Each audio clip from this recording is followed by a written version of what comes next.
મારા બધા દર્શકોને મારા બાપા સીતારામ. બગદાણાની બબાલમાં રોજે રોજ કોઈને કોઈ નવનીત બાલધિયાને મળવા જતું હતું અને હવે નવનીત બાલધિયાને હોસ્પિટલમાંથી રજા આપી દેવામાં આવી છે ને એ પોતાના ગામ બગદાણા તરફ નીકળી ગયા છે ને પહોંચી પણ ગયા હશે. પરંતુ મજેદાર વાત એ છે કે આખા એ મામલામાં જેટલા રાજનેતાઓ એક્ટિવ થયા છે એટલો જ મામલો વધુ રાજકીય બની રહ્યો છે.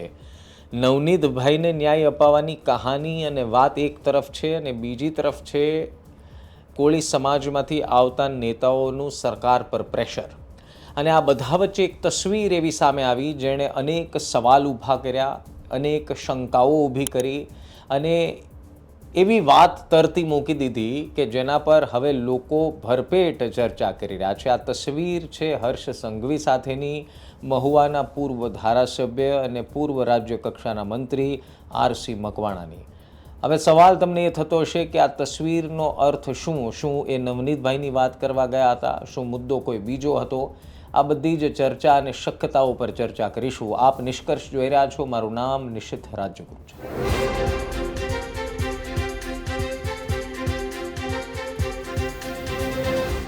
સૌથી પહેલાં એ સમજી લો કે આ તસવીર ક્યારની છે. ગઈકાલની આ તસવીર છે જ્યારે આરસી મકવાણા હર્ષ સંઘવી ડેપ્યુટી સીએમને મળવા ગયા હતા. એક મીડિયા હાઉસે જ્યારે આ અંગે આરસી મકવાણાને સવાલ પૂછ્યો હતો ત્યારે તેમણે કહ્યું કે અમે નવનીતભાઈના સંબંધી હર્ષભાઈ સાથે કોઈ વાતચીત નથી કરી, પરંતુ અમારી પહેલેથી આ મુલાકાતનું આયોજન હતું, એટલા માટે અમે ડેપ્યુટી સીએમ હર્ષ સંઘવીને મળવા ગયા હતા. ચલો એક વખત માની પણ લઈએ કે તમે નવનીતભાઈ વિશે આરસીભાઈએ હર્ષ સંઘવીને વાત નથી કરી, પરંતુ શું આ વાત પર મહુવાની જનતા, બગદાણાની જનતા વિશ્વાસ કરશે? અને બીજો સવાલ કે જો નથી કરી તો કેમ નથી કરી? કારણ કે એક સમયે જ્યારે 15 જેટલા ધારાસભ્યો, 3 સાંસદ, મંત્રીઓ નવનીતભાઈને ન્યાય અપાવવા માટે શક્ય એટલી પ્રયાસ કરી રહ્યા છે, સરકારને રજૂઆત કરી રહ્યા છે, મુખ્યમંત્રી સુધી વાત પહોંચી ગઈ, એસઆઈટીની રચના કરી અને એવા સમયે ડેપ્યુટી સીએમને કોઈ કોળી સમાજના નેતા મળે તો શું એમણે નવનીતભાઈની વાત કરવી જોઈએ નહીં? આ એક સવાલ છે. બીજો સવાલ એ પણ તમારે જાણવું જરૂરી છે કે આ તસવીર મહત્વની શા માટે છે? એટલા માટે છે કારણ કે કેટલાક લોકોનો એવો પણ સોશિયલ મીડિયામાં આરોપ છે કે હજુ સુધી આરસી મકવાણા ખુલીને નવનીત બાલધિયા મુદ્દે બોલ્યા કેમ નથી.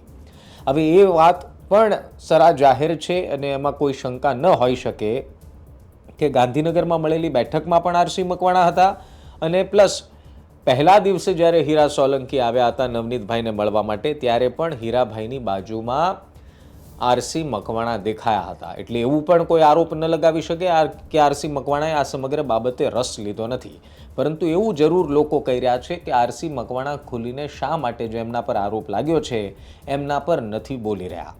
હવે આ બધા વચ્ચે તમને મહુવાની થોડીક રાજકીય સ્થિતિ પણ કહી દઉં, જેથી કરીને તમને ખબર પડે કે શા માટે સોશિયલ મીડિયામાં લોકો આરસી મકવાણા પર સવાલ ઉઠાવી રહ્યા છે અથવા તો આ તસવીરને ખૂબ મહત્વની માની રહ્યા છે. બંને બાજુની વાત છે.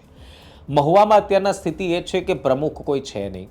અંદરો અંદર ખૂબ જ ડખા ચાલી રહ્યા છે. બે જૂથમાં લોકો કામ કરી રહ્યા છે અને આ અંદરો અંદર ડખાના કારણે પણ કેટલાક લોકો બહુ વધારે રસ લઈ રહ્યા છે, કેટલાક લોકો મોટા નેતાઓની બાજુમાં રહેવાનું પસંદ કરે છે અને કેટલાક લોકો આ આખી ઘટનામાં કોળી સમાજમાંથી આવતા હોવા છતાં પણ દેખાયા નથી. એની પાછળનું કારણ પણ લોકોએ કહી રહ્યા છે કે આ બધું સમાજ સાથે લેવા દેવા નથી, પરંતુ મહુવાના આંતરિક રાજકારણનો એક ભાગ છે. હવે નજીકના સમયમાં સ્થાનિક સ્વરાજની ચૂંટણી આવે છે. હવે મહુવા એક એવી જગ્યા છે કે જ્યાં પહેલાં સાયકલનું નિશાન પણ ચૂંટણી મેદાને ઉતરી ચૂક્યું છે, તમને ન ખબર હોય તો. અને હવે એવી વાત છે કે આવનારા સમયમાં હજુ કેટલાક નવા પક્ષ સ્થાનિક સ્વરાજની ચૂંટણીમાં રસ લેવાના છે. અચ્છા, આંતરિક બબાલના કારણે એવી પણ ચર્ચાઓ ચાલે છે કે મહુવાના જ એક મોટા નેતા અપક્ષ પોતાના ઉમેદવારોને અપક્ષ ચૂંટણી લડવાની પણ સંપૂર્ણ તૈયારી કરી ચૂક્યા છે. હવે આપ વિચાર કરો કે આ આંતરિક ડખો કઈ હદ સુધી પહોંચી ગયો છે કે નાના અમથા મહુવામાં રાજનીતિના એવડા મોટા ખેલ ખેલાઈ રહ્યા છે અંદરખાને કે લોકો એકબીજાને પસંદ નાપસંદ કરી રહ્યા છે. ગ્રુપિઝમ ચાલી રહ્યું છે. એના કારણે મહુવાની જનતા એ ઘણા સમયથી ભોગવી રહી છે, કારણ કે પ્રમુખ છે નહીં. હવે કોંગ્રેસના કેટલાક આ બાજુ ગયા, ભાજપના કેટલાક આ બાજુ ગયા અને ઘણા બધા ખેલ, રાજકીય ખેલ ત્યાં રચાઈ ગયા. હવે રહી વાત નવનીત બાલદિયાના કિસ્સાની અને રહી વાત આરસી મકવાણાના મૌનની અથવા તો આરસી મકવાણાના એક્ટિવ થવાની, તો આપ સમજો કે આરસી મકવાણા એક એવા નેતા છે જે 2017માં નજીવી સરસાઈ 4-4.5 હજારની સરસાઈથી જીત્યા.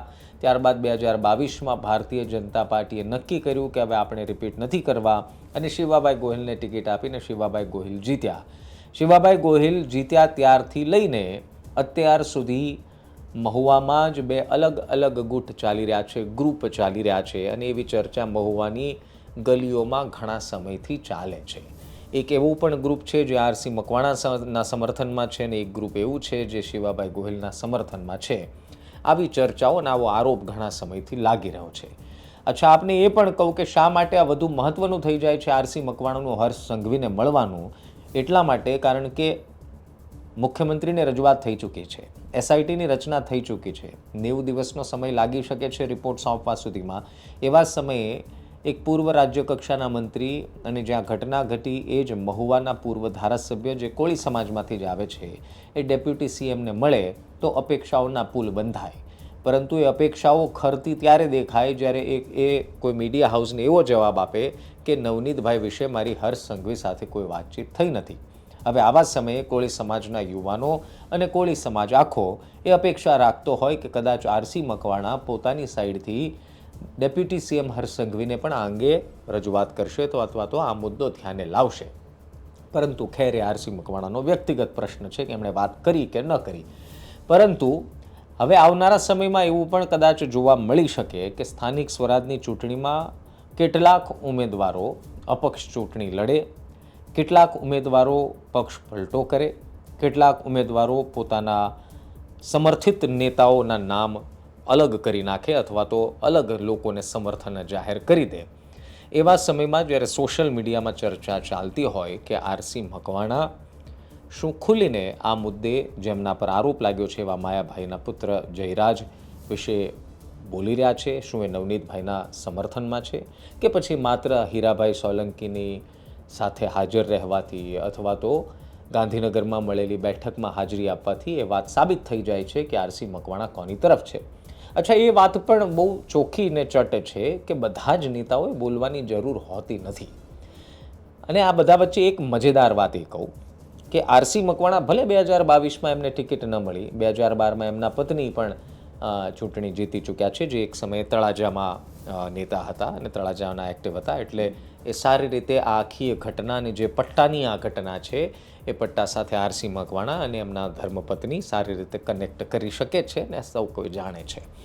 પરંતુ આ તસવીર એ વાતની સાબિતી પણ આપે છે કે હજુ પણ આરસી મકવાણા રાજકીય રીતે એટલા જ એક્ટિવ છે જેટલા એ ધારાસભ્ય હતા ત્યારે એક્ટિવ હતા. નંબર 1. બીજું, આ તસવીર એ પણ સાબિત કરે છે કે આરસી મકવાણાની પહોંચ હજી ગાંધીનગર સુધી એટલી જ છે જેટલી ધારાસભ્ય હતા ત્યારે હતી. તો આ માત્ર કોઈ સામાજિક મુદ્દો નથી, આ માત્ર કોઈને ન્યાય અપાવવાની વાતનો મુદ્દો નથી. આ એવો સમય ચાલી રહ્યો છે જ્યારે તમામ નેતાઓ એ સાબિત કરવાના પ્રયાસમાં છે કે મારું કેટલું ચાલે છે ને મારી પહોંચ કેટલી છે. અને એ એટલા માટે કારણ કે નજીકના સમયમાં સ્થાનિક સ્વરાજની ચૂંટણી આવી રહી છે અને જો પોતાના પક્ષને અથવા તો કહો પોતાના સમર્થકોને જો જાળવવા હોય, ચૂંટણી લડાવવી હોય, આગળ કરવા હોય, સત્તા મેળવવી હોય, મહુવામાં શાસન ચલાવવું હોય તો આ બધું જ કરવું એક રાજનેતા માટે જરૂરિયાત નહીં પરંતુ મજબૂરી હોય છે. હવે આ તસવીર વિશે તમારું શું માનવું છે એ જરૂર લખજો. હવે આ તસવીરને નવનીતભાઈ સાથે અથવા તો નવનીતભાઈને જે ન્યાય માટેની લડત ચાલે છે એની સાથે સીધી રીતે કોઈ લેવા દેવા નથી, પરંતુ આડકતરી રીતે એની સાથે જ લેવા દેવા છે. એ વાત તમે બહુ સરળ ભાષામાં સમજી ગયા હશો એવી મને અપેક્ષા છે. કમેન્ટ જરૂર કરજો તમારું શું માનવું છે. બાકી આવતીકાલે મળીશું એક નવા વિડીયો સાથે. ત્યાં સુધી ધ્યાન રાખો, મજા કરો. બાબા સીતારામ.